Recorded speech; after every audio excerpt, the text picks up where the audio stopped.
안녕하세요. 포인트 성형외과 박남석입니다. 여러분의 좋아요와 구독이 제게 큰 힘이 됩니다. 좋아요와 구독을 꼭 눌러주시기 바랍니다. 오늘 카페 상담에 대한 답글을 드리겠습니다. 원장님, 절제에 관련돼서 질문이 있습니다. 눈두덩이와 첫인사를 절제하는 경우에 디자인하는 걸 보니까 위에 그림처럼 초승달 모양으로 하는 경우가 있고 아래 그림처럼 물결 모양으로 하는 경우가 있더라고요. 이 두 가지 디자인의 차이점이 무엇인가요? 원장님 디자인의 차이인가요? 첫 번째 디자인과 두 번째 디자인의 각각의 장점이 따로 있는 건가요? 그렇게 물어보셨습니다. 먼저 이제 절제와 절개를 잘 구분을 못 하시는 경우가 있는데요.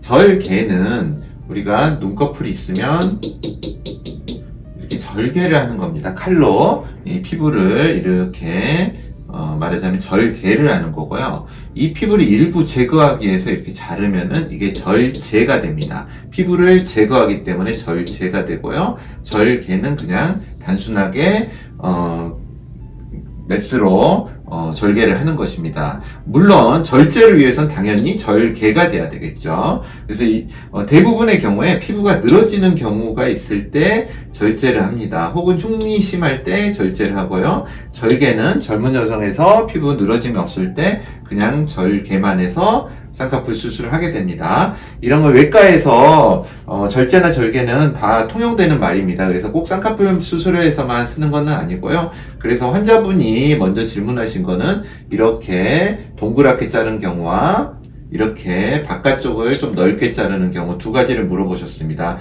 그림이 크니까 제가 그냥 여기에 그림을 그려가면서 하겠습니다. 이런 식으로 있으면요.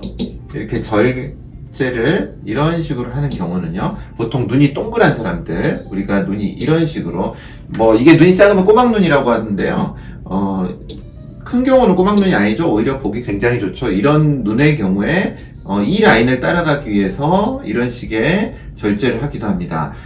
아래처럼 이런 식의 절제는 바깥을 이렇게 넓게 하는 경우는, 이 경우에 이렇게 나가면은요, 이 양이 너무 많아지니까 이쪽에 점막 들림 같은 게 생길 수 있겠죠. 환자분들은 대부분 라인이 있으면, 눈이 이렇게 있으면요, 라인이 약간 말광형으로 이렇게 밖으로 갈수록 넓은 걸 원합니다. 물론 이게 잘 어울리시는 분도 있고요.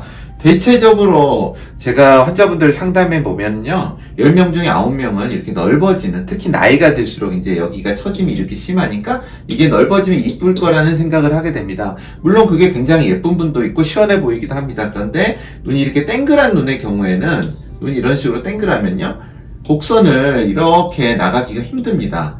잘 만들어지지도 않고요. 그리고 여기에 아나볼이라는 뼈가 있기 때문에 이 라인이 선명하게 나가는 걸 방해합니다. 그리고 이럴 때 억지로 하면은요, 이 부분이 눈하고 어울리지 않게 따로 노는 쌍꺼풀이 굉장히 티가 나는 쌍꺼풀이 되기 쉽고, 또 한 가지 이 부분의 눈두덩이가 여기서 딱 잡히니까요, 이런 식으로 내려왔을 때하고 다르게 여기가 두툼해 보이고 굉장히 억지로 잡고 여기가 상당히 무슨 지방이 많이 있는 것처럼 그런 눈이 되기 쉽습니다. 사실 이 부분에 물론 지방도 있지만 뼈 형태를 더 드러나게 해줘서 굉장히 안 좋은 경우가 될 수 있습니다. 그래서 적당하게 눈의 형태에 따라서 이런 절제의 형태를 디자인하는 거지 원장의 어떤 선호도는 아닙니다. 이렇게 디자인하는 경우는요, 말광형의 디자인입니다. 말광형이란 거는 전에도 많이 설명드렸듯이 앞에는 좁고 밖으로 갈수록 쌍꺼풀이 넓어지는 이런 스타일의 쌍꺼풀을 말광형이라고 합니다. 안은 좁고 바깥쪽은 넓어지는 말광, 밖으로 갈수록 넓어지는 스타일의 쌍꺼풀인데요.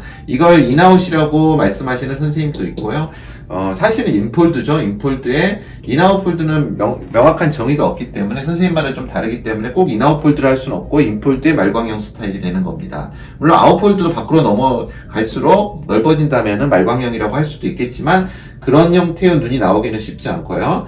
이런 디자인에 밖으로 갈수록 넓어지는 디자인, 그런 경우는 피부 처짐이 바깥에 많을 때, 보편적으로 나이가 5, 60대가 넘어가게 되면요, 앞쪽과 바깥쪽이 많이 처지게 됩니다. 특히 바깥쪽이 많이 처지게 되는데, 이 바깥쪽의 처짐을 제거하기 위해서, 호전시키기 위해서 하는데요. 이 그림은 사실 환자분이 그린 건데 좀 약간은 틀렸죠. 이게 더 나가죠. 이렇게 속눈썹이 자라는 안검열의 마지막 부분에서 좀 더 바깥으로 나가서 이 부분에 늘어짐을 제거합니다. 간혹 환자분들이 쌍꺼풀 흉이 이렇게 되면서 여기까지 만들어져 있다. 그래서 너무 보기 싫다라고 하는데, 이제 의사는 이 부분을 늘어진 살을 많이 제거하기 위해서 이 절개선이 여기까지 연장된 것이죠. 그래서 여기에 자기는 원하지 않는 흉이 생겼다라고 말씀을 하시는데, 사실 이제 이 수술을 잘 이해를 못 하시고 상담 때 의사가 이런 부분에 대해서 잘 이해를 시켜줘야 되는데, 이 흉이 괜한 흉을 더 쫙 찢었다고 생각을 하시는 분도 있습니다. 그런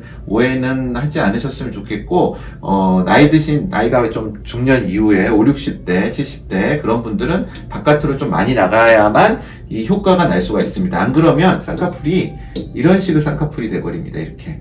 이러면은 물론 이 쌍꺼풀도 많이 젊어 보이겠지만 처진살을 많이 제거하면, 그런데 쌍꺼풀 결과가 안 좋다고 느끼시는 경우가 많기 때문에 의사들은 대부분 이 부분을 좀 보이게끔 하려고 합니다. 그런데 형태에 따라서 좀 더 내려오게 할 수도 있죠. 아까처럼 동그란 눈. 그리고 또 한 가지 더 이렇게 자르는 경우는 젊은 경우에 많이 이렇게 자르겠죠. 당연하게도. 그리고 나이가 드신 경우에는 이런 식으로 좀 더 자르게 됩니다.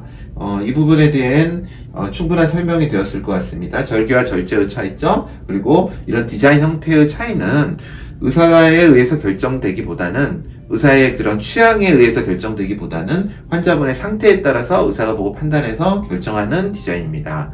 감사합니다. 포인트 성형외과 박남석 원장이었습니다. 여러분의 좋아요와 구독이 저에게 큰 힘이 됩니다. 좋아요를 꾹 눌러주세요. 감사합니다.